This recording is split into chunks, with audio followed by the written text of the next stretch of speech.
Hello, everyone. Welcome to this episode of the Mindful in Minutes podcast. Since the spring equinox is coming up on the 20th, so a little bit in about 8 days from when this is released, you know I can't let a season change go by without diving deep into an aspect of that season or an element of that seasonal change. So today we are going to dive deep into spring, what it means, how we can work with the balance of sun and moon energies within us. And yeah, that's what we're going to talk about. Equinox, all of that. Yeah, that's it. Let's dive in. Let's dive into the fun and the goodness. So if you have tuned into any of the other seasonal episodes, whether it be around an equinox or a solstice, you hear me talk about how we have these 4 seasons, not just outside in the weather, but also in our lives. So the 4 seasons of our life kind of mimic the 4 seasons that happen outside. So we have birth or rebirth, growth, harvest, and then death and rest.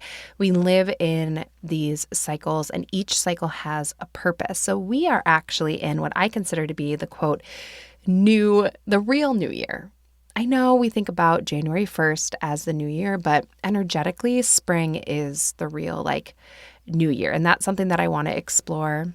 I don't know. I wrote a note to myself that maybe next year have the spring episode be about how spring really is quote, the real new year. There's a lot going on in spring. But if we think about these 4 seasons of birth or rebirth, growth, harvest, death or rest, we have birth in spring, we have growth, which is summer, we have the harvest, which is fall, and then death, which is winter. And all of these seasons are important. And we are just coming out of the end of a cycle, ending winter and beginning spring in just a few days. And I think spring gives us such a beautiful opportunity to start over, to have new beginnings. We just ended winter, which was all about death or ending cycles, also deep rest, deep intentional rest, hibernation. And we're just starting to come out of that hibernation. And I really felt that this week. If you live somewhere cold, we had our first, what I call vest week, which is where I have this coat, this winter coat that I love that I got just for this year. And it's so puffy and warm, but also lightweight. And I love it so much. I got the vest version. I was like, oh, it also comes in a down vest. Great. I love it. And this week was the first vest week, which always marks spring for me when I ditch the full, giant black puffy, to the mid calves coat. And instead I swap it for a down vest. And I was like, it is a vest day. And that to me always marks spring. So that I'm sure will only resonate with those of you listening who live in a cold place where you have the staple of the giant puffy coat that's probably in a dark color and goes to your mid shins. And it is an essential of living in a place like Minnesota. But anyways, we had our first vest week, which felt like absolute life after this long winter.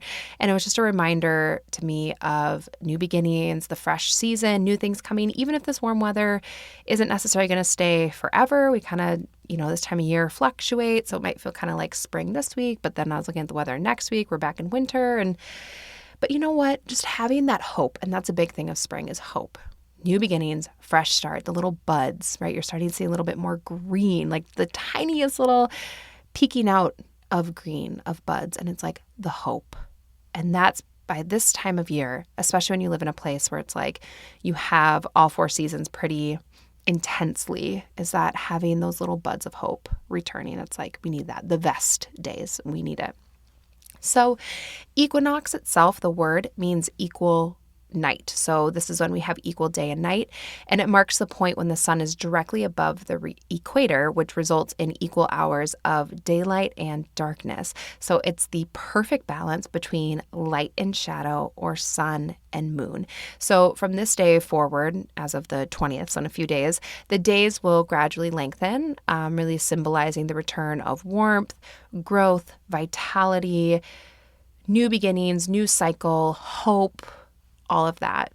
And since this time of year, we're really thinking about new beginnings, fresh start, planting seeds, all of this, which is absolutely true this time of year, it's also a time to reflect on the balance and harmony within ourselves and our lives, which that's what I really wanted to explore during this episode today, is the balance of light and dark, or the balance of sun and moon energy within us, how we can balance it, how we know that maybe it's like off kilter a little bit, why it's important to have these two different energies, and what we can do this time of year when we're about to have a day that has equal sun and moon. How can we try to make our inner world reflect the outer world during this time of equal light and dark, or equal sun and moon?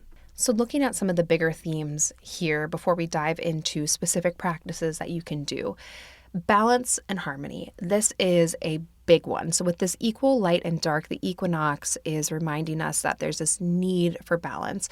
There's this need for balance between action and rest, that there's this need for balance between inner reflection and outer growth. There's this need for balance between doing and being. And it's really a time to recalibrate, sort of aligning with nature's rhythm and finding that harmony in our personal lives and our everyday lives. There's something about like that word recalibrate that really sticks with me during spring, because it does feel like that. It's like, okay, fresh start, new beginning, new cycle, new season, like let's recalibrate after winter and take inventory of what's happening so that we can be intentional with the seeds that we're going to plant.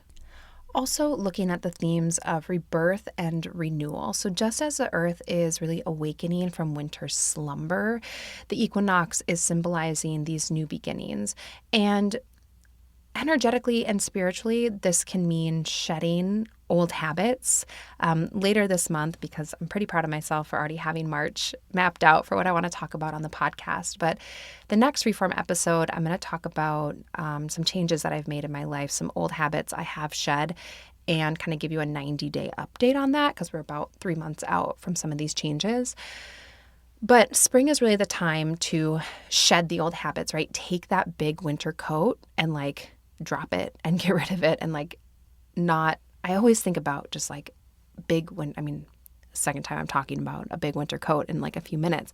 But for me, that visual of when things are kind of weighing you down, or like you're hunkered down, or there's like old habits, things like that, it feels like this big heavy coat that maybe served a purpose, but there comes a time where we're like, you know what?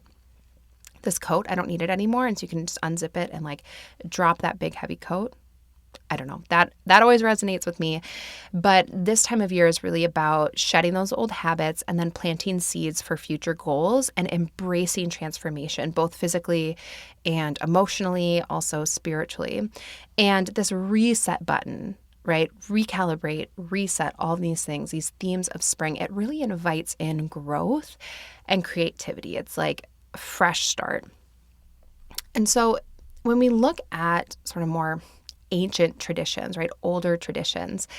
The spring equinox often honored fertility deities. So this is also the time of year where we really celebrate fertility and creation. And of course, when we first think about fertility, right, we think about like at least me, we think about like our actual like fertility.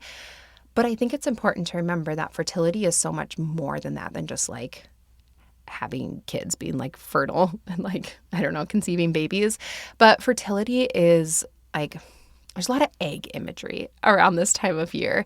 And fertility is really about like the ability to create, or the ability to foster new things, to start with something as a seed or an egg and then like grow it, hatch it, cultivate it. And that's really kind of like these themes of like fertility, new beginnings, right? Like plants have fertility, all of that.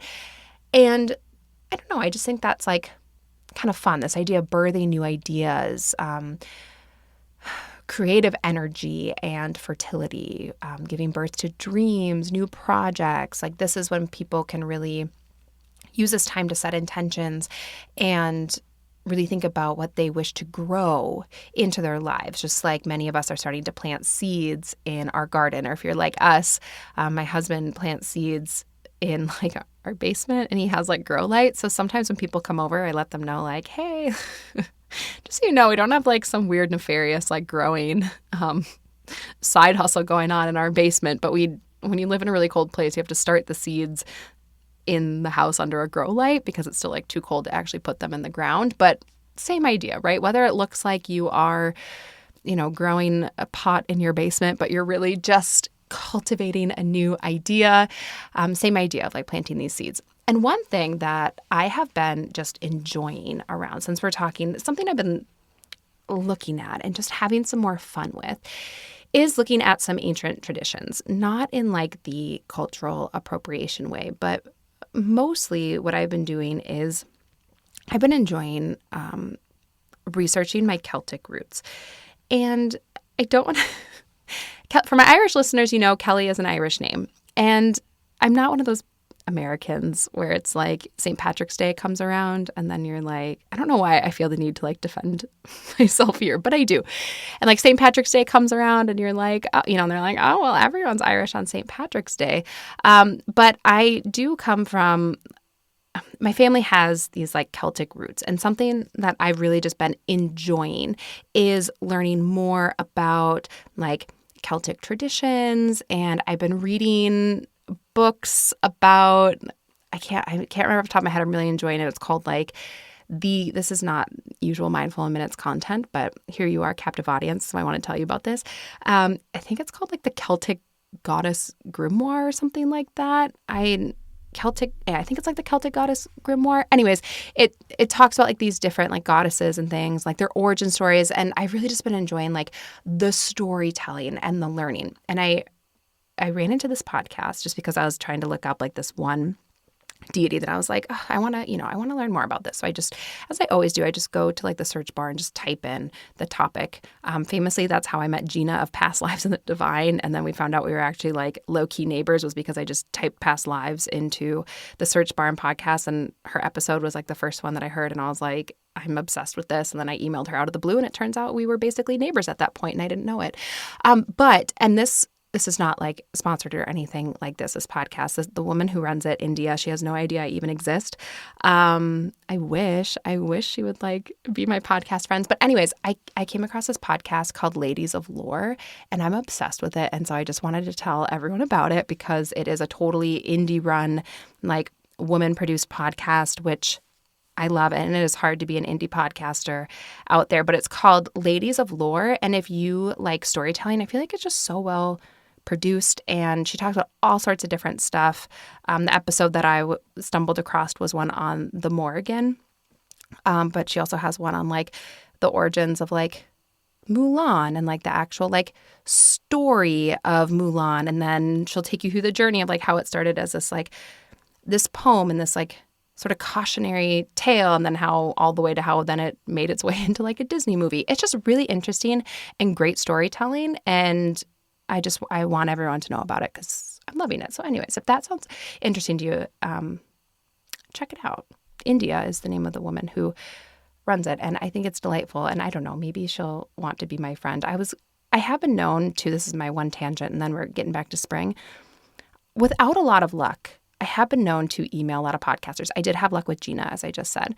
I try to make a lot of podcasters friends, and they often don't get back to me, which I don't feel any certain way about, but I definitely do try. So maybe I'll try with her too and be like, I'm such a fan of your podcast. Do you want to be friends? Anyways, that's what I'm manifesting in my life. Maybe that was an overshare. Okay, so back to spring. So fertility, creative energy, things that we want to wish and grow in our lives.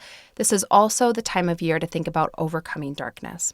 So as the days grow longer, the increasing sunlight really symbolizes this hope, but also like expansion, illumination. It's a reminder that even after dark seasons, physically, mentally, emotionally, light always returns.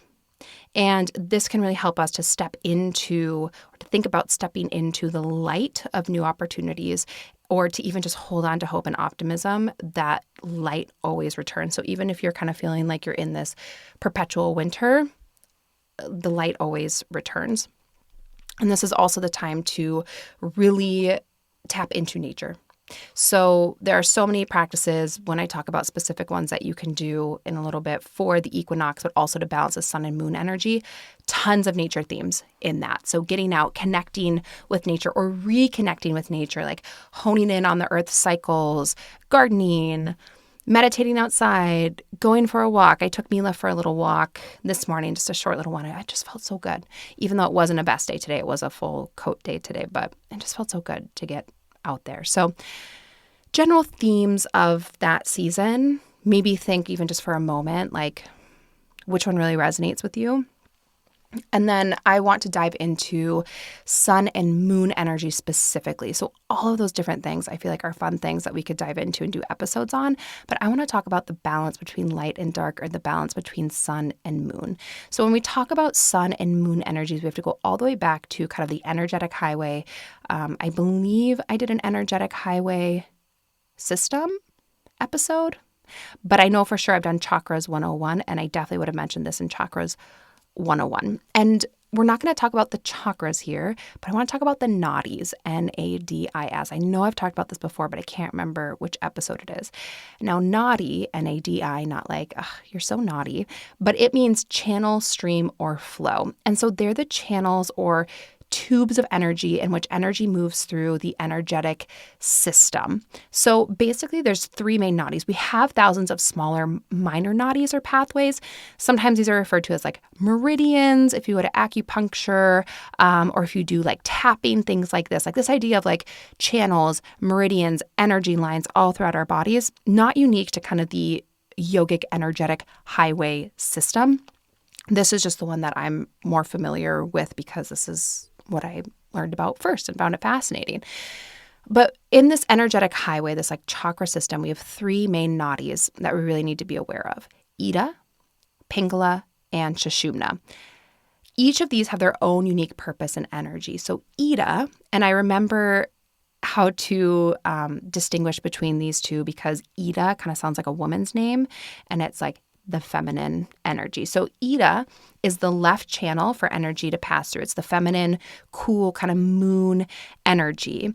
And then Pingala on the other side is like the sun energy, the masculine, kind of fiery, red, energetic energy. And then Sushumna, it's neither masculine or feminine. We're not going to talk about really Sushumna today, but I want to mention it. It's a central channel that runs from the base of the spine to the crown of the head. It connects like the base of the spine and the crown of the base chakra or the root chakra and the crown chakra. And if anyone's familiar with like Kundalini or do Kundalini yoga, they do a lot of work with Sushumna and like raising Kundalini energy up and down that path. But I want to really talk about this idea of Ida and Pingala because yes, there are these two main channels that kind of go on either side of our body and they intersect at each chakra. But we are filled with Ida and Pingala energy. This is not, again, something that is just unique to like this energetic highway. Having kind of sun and moon energy is depicted in many different cultures. You might hear it referred to as like yin and yang. Sometimes yang pronounced as like yang. Yin is the moon energy, where yang is more of the sun energy. Sometimes you hear this called like the divine feminine and like the divine masculine. And this shows up pretty much everywhere, where we have these two opposing yet complementary energies that are within us, and they need to both be cultivated and nurtured to really find true harmony. And I like to think of them as sun and moon energies. I feel like sometimes maybe this is just like my algorithm, but I feel like the terms divine feminine and divine masculine are starting to get to like kind of a weird place on the internet. Just in my opinion, where like, I don't know. Sometimes I see this like divine feminine or divine masculine like energy thing, and it doesn't feel super good to me. So I don't love using those terms per se. I like to think of them as sun energy and moon energy. Just like when we go outside, we have,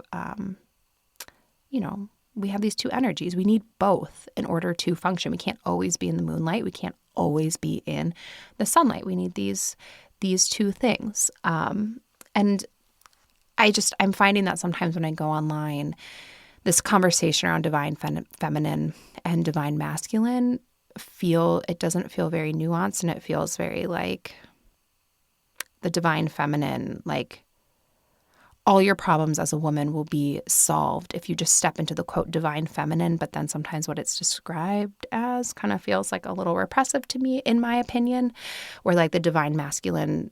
It just feels like kind of more of these like gender tropes instead of like this actual idea of like we have these two different energies, kind of like mother energy, father energy, sun energy, moon energy, light energy, shadow energy, like these things that we need both of. It just sometimes when you go online and you look up divine feminine, divine masculine, it kind of just feels like gender tropes and stereotypes that like aren't super helpful. So anyways, that's my 2 cents. If you don't agree with that, I honor that. I honor how you feel about it. That's just kind of the pulse check I've been getting lately on it.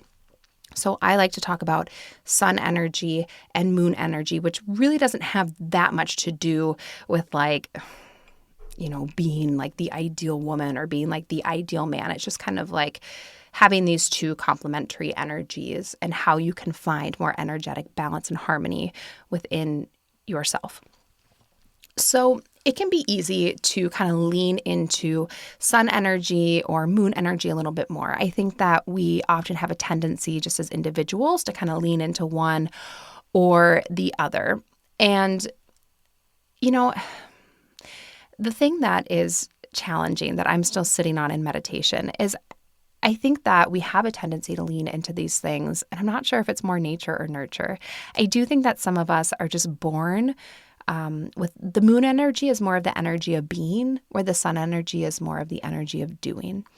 I have a tendency to lean a little too much into the sun energy sometimes, but I don't know if that's nature or nurture. I think I was kind of born with more of that like doing energy. And also I think that's something I'm working on in my own like therapy and self-work is not tying my productivity and my ability to do to my worth. And so I think it's both a little bit of like nature and nurture. So I don't know if I know the answer between is it nature, is it nurture? I think it's kind of both. But my point is don't be too hard on yourself as we sort of talk about these two different energies and, what kind of evokes these energies. The big takeaway is that finding balance and harmony between the two is kind of the sweet spot, and not to be afraid of one or the other, and to also not be afraid to scale back on one of them. So for example, when I find myself really being in that sun energy, like that's a one-way ticket to burnout for me. And so being like, hey, you know what? A little too much sun. We need some of that moon. So looking at these two different energies, I want to start with moon energy because I think for many of us in this kind of productivity focused society that we live in, this is the one that we sometimes leave behind a little bit. And the moon energy is really associated with intuition, rest, emotions, inner work. It's cyclical, it's flowing. It invites us to really connect with like the unseen and the subconscious. And that's why sometimes in this doing society, this productivity society, this more society, we tend to just put these types of things at the bottom of the to-do list because it's like, what do I have to show for it? And again, that's a one-way ticket to burnout. I want you to take a moment to check in with yourself. How have you been feeling? Truly. Chances are, if you're listening to this podcast, that sometimes you feel a little bit stressed or overwhelmed or anxious, and I get it. Staying mentally fit and emotionally resilient is increasingly complex and challenging, especially right now. And you don't have to go at it alone. I recently discovered Ashwamag, and it is the #1 selling natural mood and emotional health support supplement. And it's been formulated by top nutritional psychologists. And Ashwamag combines clinically tested organic ashwagandha, 2 types of magnesium, patented L-theanine, and methylated vitamin B6, all of which help to support a healthy nervous system by targeting the root causes of those anxious feelings and poor mood. And in just 30 days, 84% of users reported better sleep, while 90% saw overall mood improvement after 3 months. And I have been taking it for about a month and I'm already so happy and loving it. So don't let stress control your life and try Ashwa Meg risk-free with an exclusive offer for our listeners only. Use discount code MINDFUL at checkout and get 20% off your first order and free shipping. That's discount code MINDFUL. Go to ashwamag.com now. That's ASHWAMAG.com to start your journey today. Ashwa Meg is nutrition for a better mood. Terms apply. So some practices that are really like moon energy focused, that's going to be meditation for reflection and release. So anything that's focusing on letting go, shadow work, emotional processing.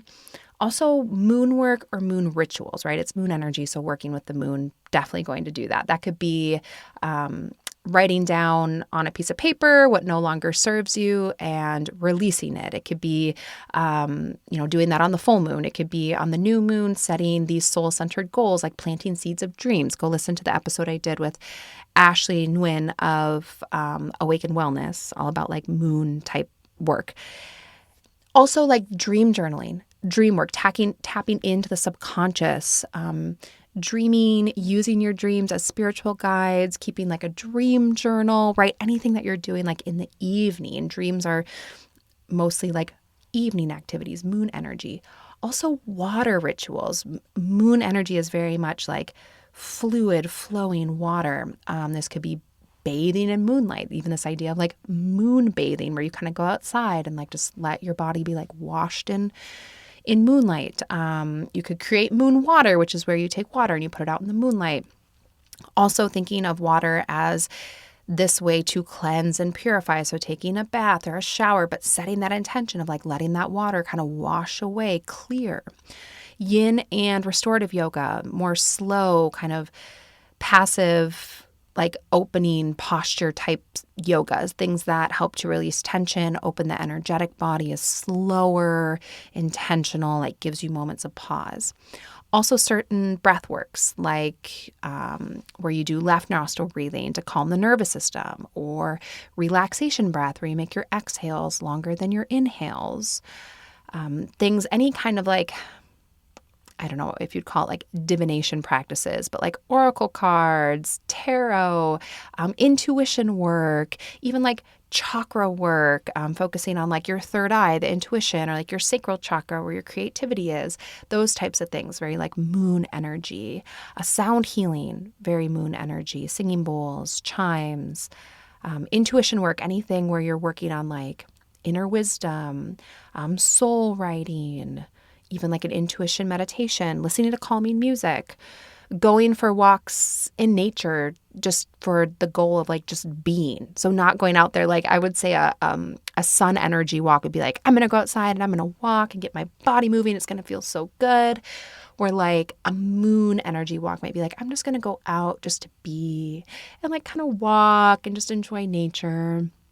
Stargazing, looking at the moon, cozy activities, if you like paint or you knit, or like reading under a blanket. Resting without guilt is a big one, like maybe like having a little lie-in in the morning, going to bed early, just giving yourself the rest that you need, having heart-to-heart conversations, so sharing feelings with like a close loved one, a partner, having those heart-to-heart conversations.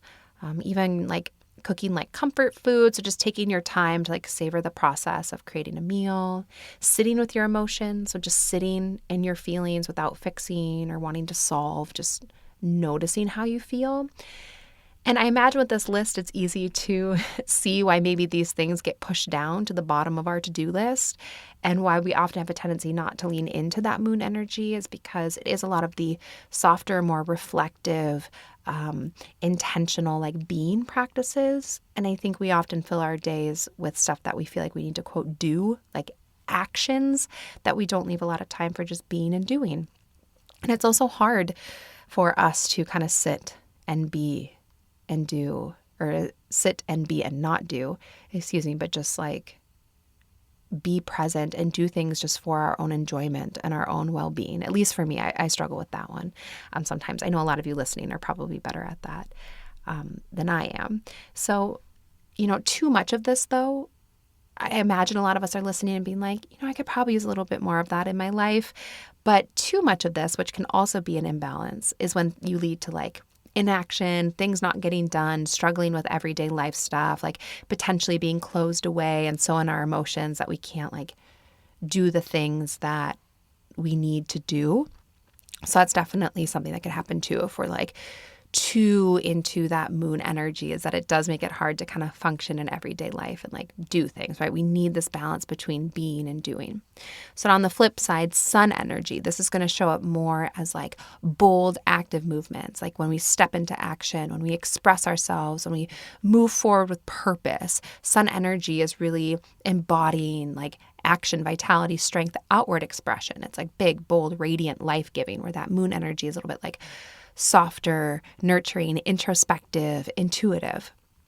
And so some kind of everyday sun energy type things might be like making a to-do list and tackling tasks, having this like clear, focused action, waking up early and like getting moving. So going for a morning run, starting the day with like a workout, speaking up in a meeting or a conversation, like planning, goal setting, confidently sharing your ideas, like organizing with purpose.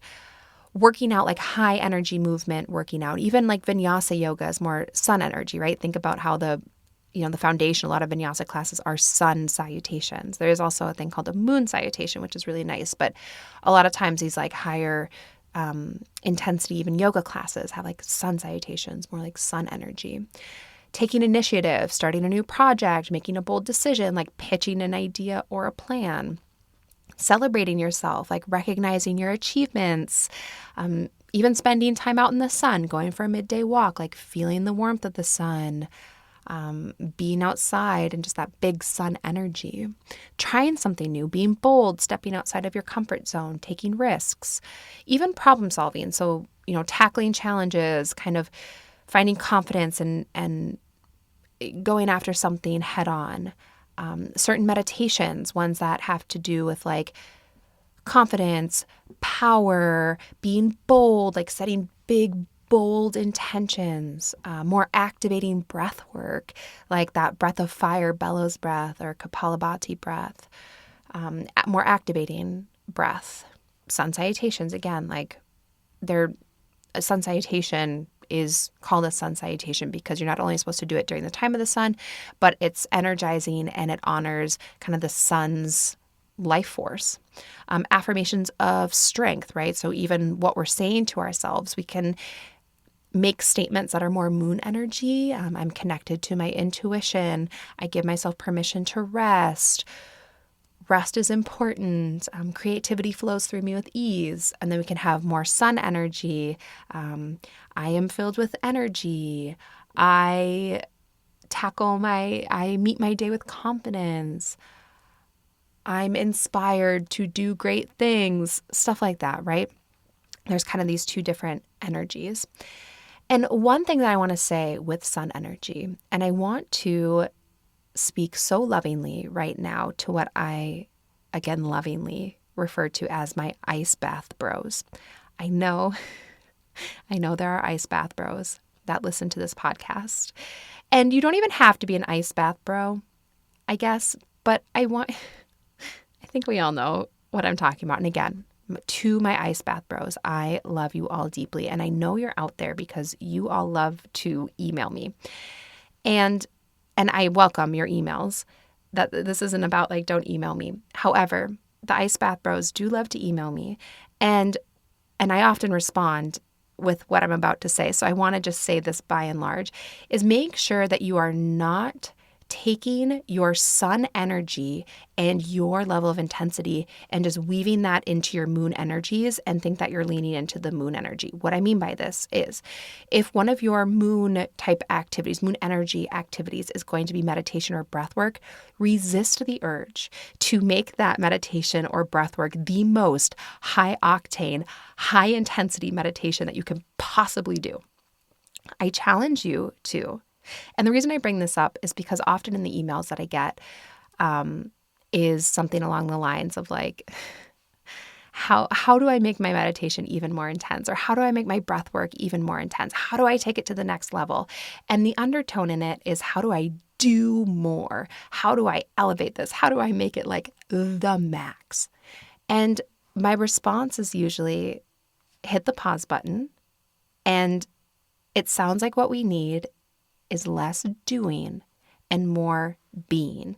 I get this in yoga too, not just with my ice bath bros, right? But with yoga, with like my yoga sculpt lovers, my power yoga lovers. And like, I do love a good power yoga class too, or like my shavasana skippers. Again, I say this with love. I used to be a shavasana skipper when I first started yoga. I was like, well, what's the point? I'm just laying here. The thing that we tend to resist the most is the thing that we need the most. And so if you are beginning to dabble in some of these more moon energies and you're someone who is really filled with sun energy, this is me. I'm speaking from my own place. Not that I'm like an ice bath bro. I think there's something about living in Minnesota.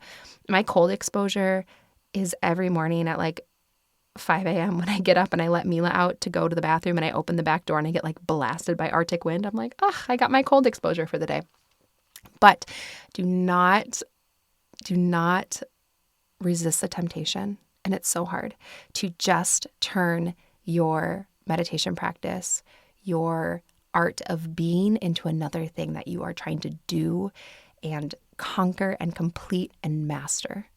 The things that we resist the most are the things that we often need the most. So too much of the sun energy, even if it applies to your meditation and your breath work and your wellness practices, that's another thing too. Like, caring for ourselves is so important, and be connected to yourself. But if this like wellness routine that you're cultivating is so intense that it doesn't feel manageable, hit the pause button. We're doing too much and we need to allow there to be a little bit more being. So if there's one thing that you take away from this, hear that, not just for my ice bath bros, which again, I love you guys, and my ice bath gals, but I don't get emails from ice bath gals. At least they don't mention it in the emails that they like to do ice baths. It's just the guys that love to tell me that they do ice baths. So I'm making assumptions here. But think about these two energies as a scale. And we want to try to find the balance. We will have a tendency to lean into one. And that's not a bad thing. That's just the way that we are. We will have this tendency. So the first thing is going to be asking yourself, which one do I tend to naturally lean into? For me, it is more sun energies. And I know that. So then I have to be more intentional about, like if we have these scales, right? And I have one big old rock on the sun energy side of the scale that's going to go whoomp, and it's going to tip the scales. And I have one small little rock on the moon side. I'm going to have to gather more of those small moon rocks and put them on the other side of the scale to level out like that one big sun rock that I seem to just have. So that's the first thing, just asking yourself without judgment, without necessarily needing to fix it, like which one do I have a natural leaning towards? Which one do I just naturally seem to do? Because too much sun energy, that's going to lead us to burnout, exhaustion, anxiety, too much doing, and we don't want that either, right? We need to find this balance between doing and being. So we're trying to balance the scale of these two actions of doing versus being. We need both. We need both to feel well. We need both to function. We need both to be both, creative, intuitive, nurturing for ourselves, potentially for others. And also we need those moments where we need to be bold and confident and do and like go after our dreams. We need both. Both are beautiful. Both are important. Finding the harmony between the two is a really special, delicate thing. And that's what we're really focusing on and honoring during this sort of spring equinox. So the equinox is this time to reflect and honor the time of equal night within. This is the perfect time to start contemplating this. And so if we were going to do this together, if you came over to my house and I was like, hey, let's have a fun spring equinox party or gathering or something, the activity that I would plan for us would be, first, I would have us reflect and think about which energy we're leading with, right? Or what your balance may be. What does your scale look like? Is it drastically tipped to one side or another? Is it kind of balanced and just without judgment, just observing like what's going on with your scale? Then after that, we'd probably meditate on this a little bit. Based on what your scale looks like, I would then write down a few things that you can start doing to balance out the side that needs a little more support. I would also maybe write down why you're leaning into the other energy that you have too much of. So for example, I've already said, I'm owning my stuff today, that I have a tendency to lean into the sun energy because I link my productivity and my achievements to my worth. I know this goes back to when I was younger and I was neurodivergent and I didn't know it and I was struggling in school. And the narrative that I heard is that I just kind of wasn't good enough. Granted, this was like in the 90s, but something I want everyone to hear, anyone who's ever around kids, the voices that we hear as children, not even if you're around kids, just a fun exercise. Well, is it a fun exercise? I don't know if it's that fun. An interesting exercise. The voices that we hear as children become our internal voice, the way that we speak to ourselves as we get older. And this one has just hit me so hard. And so I know that when I'm really leaning into my sun energy, it comes from me. It goes back to that younger me who just felt like, because I remember being in meetings, so messed up. I can't believe they said this, but they were just basically like, well, maybe she's just dumb. And which wasn't true. First of all, sticking up for my younger self here wasn't true. Also, like, we have gone a long way in not only understanding neurodivergence, but how it appears in women. But I remember them being like, well, at least she's cute. And there's just so much. This is something, maybe we don't need to unpack this. This podcast is not here so that I unpack like my own inner child stuff, but I use this as an example because now as an adult, I see myself leaning into that where I'm like, if I'm not feeling as good about myself, I'm like, well, what can I do? Oh, I can prove to people, right? I can tell that inner voice that was the voices of the adults around me. And I'm not talking about my parents or anything like that. Like, I mean, we know that Mama Smith is just like a gem, like a 12 out of 10 for Mom. That's not it. It was other adults in my life that I internalized that, and it turned into a part of my internal voice. And so when I lean into being like, well, I'll just do more, I'll just be more productive, I'll just go and achieve something more, hoping that will somehow fulfill that space. But really, it's not about that. It's about my own self-acceptance, my own contentment with myself, and kind of reprogramming that voice within. So anyways, journaling and reflecting on why do you think you lean more into that energy? There's usually a reason for that. Part of it is just, I think we do. I've always kind of been a doer, even before that, like just busy, just had like kind of more of that sun energy. But then I think then other things kind of perpetuated that too.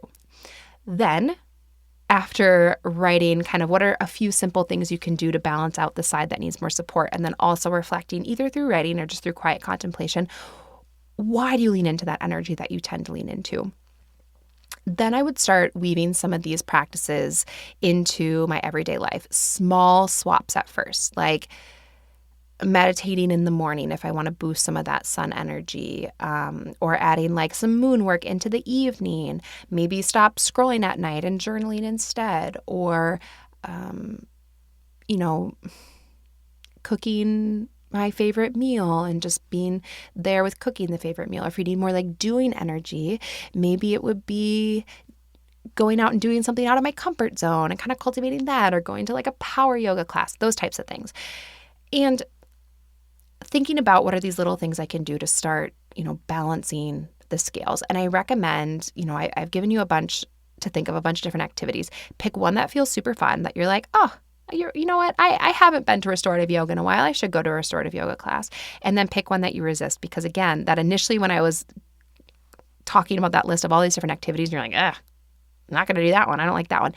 Again, usually the things that we resist them because we need them the most. And it's an opportunity to reflect and ask yourself, why am I resisting this one? Why am I immediately like no to this one? And then do it. Try it. See what happens. And just think of your scales.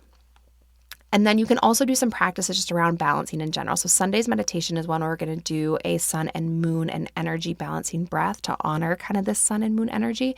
You can do kind of these balancing practices as well, like a little sun, a little moon, and just honor that equilibrium, that midpoint, that harmony between the two.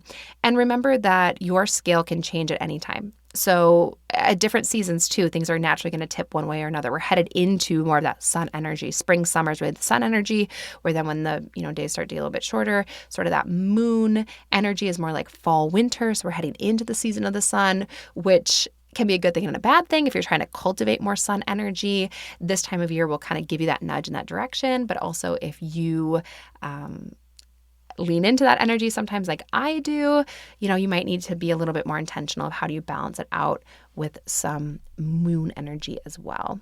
And the last thing that I wanted to end with is just kind of brainstorm some fun things that you could do on the equinox on the 20th. So in about a week or so, to really honor the day and honor this time of balance and harmony. One is going to be sunrise ceremonies. So waking up, welcoming the rising sun, allowing this to really symbolize like light overcoming darkness. Also, this is something that it's practiced by many as a way of like celebrating renewal and vitality, right? A new day, energy, the sun coming up. Look up your local sunrise time. You might enjoy it more than you think. Honestly, it might not be that early. Maybe I'm skewed, but I looked up mine, and for Minneapolis, it's 7:15 a.m. on the 20th, or on the 20th, yeah. Which, I mean, I don't know. For me, that's like, I've already been up for it, probably like 2 hours at that point. Not really necessarily by choice. The kids get up early, but anyways, it might not be as early as you think. I know for a lot of people, 7:15 a.m. does feel really early, but you might surprise yourself. So just look up your local sunrise time for the 20th. So you could do like a sunrise ceremony or watch the sunrise. Planting seeds or gardening. This is another one that you can do that is fun. Like get out and play with plants and nature. This is kind of both a physical and a symbolic practice of planting seeds, really as a gesture of like hope and growth, of new things coming. Often it's paired with like setting intentions or thinking about your personal or spiritual seeds that you want to nurture and plant. You can also do this thing where you write down an intention or you write out a new beginning on seed paper, which I found seed paper on Etsy. Maybe there's other places you can find it. But I just love Etsy. And it's like there's seeds in the paper. Like it's actual kind of like very organic paper mache-y looking like little pieces of paper. You can even get like bookmarks. I actually had this as my like wedding takeaway where it was kind of like this like seed confetti, and you could plant it and you can like write on it and then you can plant it, and then from that piece of paper it will grow like into a plant because there's seeds in it. And I love that. I love seed paper. So you could, write something down on that and like physically plant it. And then again, eggs are a big time. So if you, eggs are big this time of year. So if you're like a crafter or you like to do fun things, like you could do this with your kids, you can decorate eggs. They're a sign of creation, of fertility. You can do like little crafts where you include eggs. Just any kind of like egg imagery is really fun to kind of symbolize fertility and creation. Also, I found online that some believe if you can balance an egg upright during the equinox, or that you can do that. So some believe that you can just like balance an egg upright, but only on the equinox. So I don't know, maybe we should try that. And if anyone can do it, let me know. It sounds kind of fun. And then also like gifting plants or seeds around the equinox, either for yourself, or it can be a nice gift to give. So anything planting, seeding, gardening, egg related. Creating a visual meditation. So you could definitely build an altar, like if you're into that. I don't really do altars and things, but I know if you do, like decorating it with like flowers, seeds, eggs, candles, that type of stuff. But I like to do more of what I call like a visual meditation. So that can be something that you bring inside or somewhere that gets a lot of traffic, your office, that just really honors this time of year. It can also be a really fun thing to make with your kids. So you could, grab different plants and things. If there's a Trader Joe's by you, they always have like really inexpensive like greenery and stuff. And you can make like a little centerpiece or a little flower design. You can go to wherever, I don't know, the crafting store, and just get fun things to make, like this visual meditation. So then when you look at it, it brings up these feelings for you. So if you're someone who likes to create, you could do that. Also, it's a fun thing to do with your kids. Water, again, water is big, not only for moon energy, but spring, because it's all about purification, renewal. So even like washing your hands, watering plants, collecting spring water if you have like a spring nearby, going to water, like going on a little walk to a waterfall or a lake or a river.